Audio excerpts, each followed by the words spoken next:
Hello everybody. I wish I could be with you today because this is a very important gathering. But we have a environmental conference, the Global Climate Summit right out here.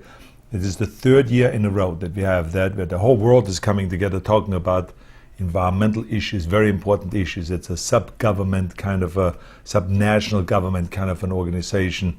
And it is really wonderful, the kind of things that we accomplish here. And of course, California, as you know, is the leader in environmental issues. But talking about leadership, we also want to be the leader in high-speed rail.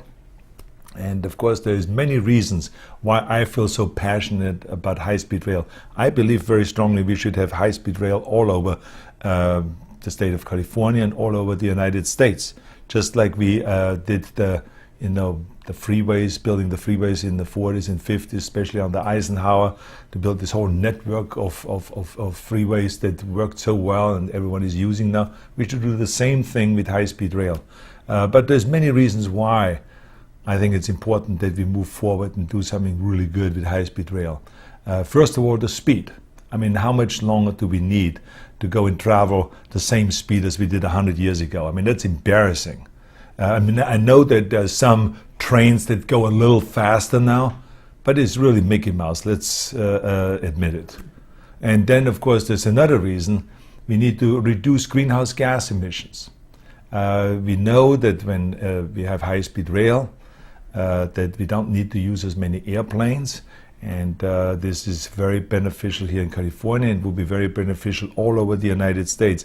So that's another reason why we want to have people travel as quickly as possible. And we all know for economic development, the faster we move people and goods, that's economic power. And this is why all over the world they're building the high-speed rail. And then, of course, the California's high-speed train system runs on 100% renewables. So this is an environmental impact also, because we all know that every time that the plane takes off, it emits greenhouse gases. If we do it through electric power, it's not as good as if we do it through renewable energy. So this is what we want to do in California, and hopefully they will want to do that also all over the United States. And what that means basically is, and this is here the big candy, 12 billion pounds of greenhouse gases out of the environment every year. Imagine that amount of greenhouse gases that we just take out of the environment. Now that's just in California. Think about if we do that nationwide, how much that would be. So from that point of view, from an environmental point of view, also very, very important. And then there's the economic stimulus. I mean, I don't have to tell you that when you build high-speed rail, I mean, we have a formula here for every $1 billion that we spend on infrastructure, we create 18,000 new jobs. Think about how many hundreds of thousands, even millions of jobs it will create nationwide if we start building high-speed rail. So this is really terrific because we can get those poor people that are out of work to work and start being able to provide for their families and paying for the kids' school and all of those kind of things. So another important fact. And then, of course, building infrastructure. I am a big believer in building infrastructure. And I tell you another thing, that I've ridden high-speed rail all over the world. I've been in Germany and rode the high-speed rail. I was there several times to ride the high-speed rail in France, and they're bragging about it there, that for how long they've had the high-speed rail already.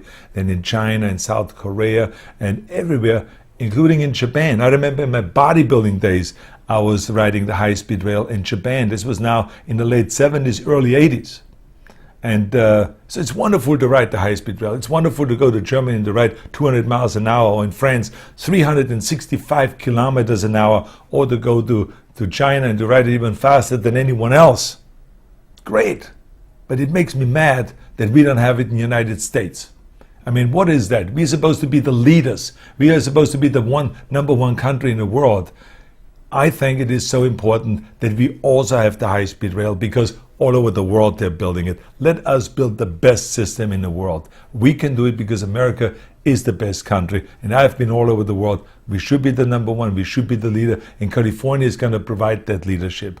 And this is why it is so important that all of you, the people that are so passionate about this, are coming together here. And I want to thank you. I want to thank the High Speed Rail Authority right here in California.